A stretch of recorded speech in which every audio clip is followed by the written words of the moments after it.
I'm Munroe Bergdorf. I am a model and activist.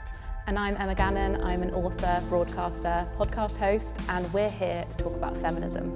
So I think for me, the most simple definition of feminism is equal opportunity and choice, but not necessarily expecting women or men to make particular decisions. Mm-hmm. For example, not all women want to be a CEO, but they should have the opportunity to be one if they want to. The dictionary definition is equality between the sexes, but I think it needs to be broadened towards equality between identities. When I think of feminism, I do think of like my personal feminism, and I think of my feminist activism.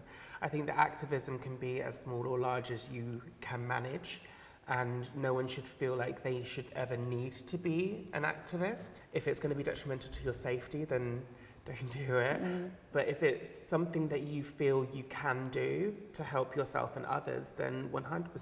The other thing I think you could do just to feel like you're maybe part of something is celebrating other women in small ways. I don't think feminism is liking all women. There's loads of women I don't like. 100%. That's okay. But I think by just like retweeting someone's campaign or I don't know, following someone who is like really different to you and just like lifting other women up in a way that's just like small acts of lifting up others. For sure. So I'm obsessed with the slum flower. Oh my God, I'm obsessed too. She's amazing. I really feel like she's like a diamond in the rough. Oh, I love that her hashtag is taking off. Taking off. Saggy boobs matter. Oh my God, yes, yes. Love that. Like Amazing. It's got national attention and it's just a hashtag on Instagram. I think that's what's exciting right now as well. And it's a different take on body positivity, isn't it? Mm-hmm. That we're not really talking about. And Cardi B, obviously. Accidental feminist icon. There's this Guardian article written by an amazing poet called Bridget Minamore, and it's called, "Can I be a feminist and ... Mm-hmm. And I think the answer is always yes. Whatever that and is, it's always a yes. Well, they don't need to be relative to each other, you know? They can like, be can I be a exclusive. feminist and wear pink? Can I be a feminist and wear makeup? Can I be a feminist and not have children? Like, what? Do you think there's some sort of blurred lines with, so for example, I freaked out the other day because there was a spider in my house. I hate spiders. And I made my boyfriend get rid of the spider. Is that not feminist? Like that, you know, small things like that, I do question myself. And just, and we were talking about chivalry recently. Yeah. Like, is it unfeminist to want someone to open a door for you? Yeah, I do get that guilty feminist thing sometimes. I guess there's always that social construct that we've like learned, and then there's, you know, that process of unlearning and then existing between the two. I know so many nice, well-intentioned men in my life who still don't understand what feminism means. They still find it slightly aggressive, the term, if I go into a room and say, yeah, I'm a feminist. I know a lot of people as well who prefer the word humanist, but I think it's missing the point because we need the femme in there to prove the point. Feminism is still it's for everybody, it benefits everybody. So when we just like turn it off and say humanist, I think it's just getting away from the issue. What really, really annoys me is women in the public eye that I really respect when they just say, well, I wouldn't call myself a feminist, and just like, you've got an opportunity to use your platform and it literally just means equality of the sexes. How can you not be a feminist? Absolutely everybody should be a feminist. I so agree, because by saying I'm a feminist, even the people who aren't sure will then go and look it up and then they'll read what it actually means. There's just the common misconception that men don't benefit from feminism, that men have anything to contribute, which is ridiculous when the definition is equality, and equality means that neither can be in charge of either. And the reality is that men dominate so much of society in a way that oppresses women.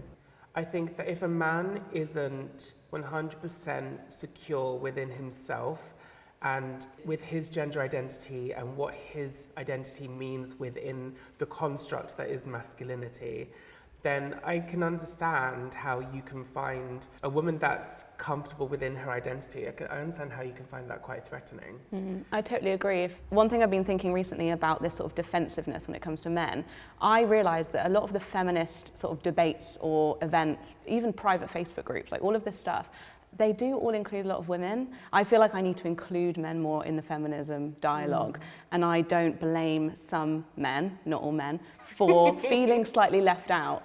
And actually, I feel like it's up to us as feminists to, you know, group hug everyone in. Yeah, I do feel like misandry, which is the opposite to misogyny, I mean, that's just going to have such a detrimental effect. I think that feminism does need to be inclusive, and there needs to be a narrative that is inclusive of men. But men also need to understand that feminism is to largely liberate women, it's not to liberate men further. Mm-hmm. For me, my perspective on global feminism is I've struggled with actually over the past, because I've always felt like I'm a privileged white woman on a panel talking about a pay gap in London. Like, that's never made me feel like I'm doing that much in the massive wider scheme of things. But there's a quote I read a while ago, I can't remember who said it, but they said that feminism is like a patchwork quilt of like you doing your bit. I'm just a great believer that there's no leader in feminism. There cannot just be one person that's leading the pack, and I feel like that's where I become uncomfortable when people refer to themselves as leaders of feminism. I feel like every person is leading their own personal journey, and when it comes to global feminism, I completely agree. I can't speak on what it's like to be, you know, a trans woman in Indonesia and what her feminist battle is. I think it's all about passing the mic and using whatever platform we have as privileged people within the Western world to give that person the microphone and say, this is your chance to tell your story, not me tell your story for you. I think it's interesting with people who don't follow this trend of wearing black, for example, on the red carpet. So at the BAFTAs recently, Frances McDormand decided not to, but she made a joke about it on stage, that she wasn't good at compliance and that she'd worn a red dress. And people laughed, and people love her, so she got away with it, it's fine. Kate Middleton wore a green dress and everyone was like up in arms. Isn't it royal protocol to not get apparently involved she can't be political, is that Yeah, it? So I she think wore like so. the closest, darkest colour. I kind of like that she wore the closest thing to black, but Why do you think people have rules for some women and rules for different women? And well, this is it. I think it's society finds certain women threatening, or if they're not a particularly lovable woman or the nation's sweetheart, then I don't know, there's this sense of I don't really want to be on your side. I also feel like there's a trend of really lifting up people and then tearing them back down. Oh my God, like for on the sure. flip side of any successful woman, like any, there's always been backlash. Well, for anybody that calls out women for being feminists or shames a woman for being feminist, that's just misogyny. Really.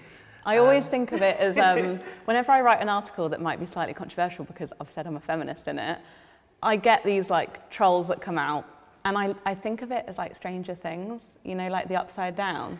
I go into this like Twitter world that I didn't know ever The dark existed, web. and they've all got like the same profile picture, like waving a flag or something. And I'm just thinking, oh my God, there's so many of you that exist that don't like feminists. But then I think also forcing all of these people off of social media is just creating a new platform where it will just breed that kind of hate. I think that there needs to be a balance. It's difficult because there's a big difference between using your freedom of speech and abusing your freedom of speech. And I don't think that a lot of people understand the difference. I mean, if I'm being honest, the future of feminism to me is we don't talk about it. I think feminism has won when we don't make videos about feminism. Do you know what I mean? Like, talking about feminism is really important right now because I think we can get lazy, we can get complacent, we can think, yay, time's up, it's all fixed. Whereas feminism is still very much needed, but I think I'd love it for it not even to be a word. The fact that the world is equal. I think exactly the same. Exactly the same. Thank you for watching Hey It's Okay. If you enjoyed our conversation, then subscribe to Glamour UK's YouTube channel and comment below. And for more information on feminism, check the description box down below.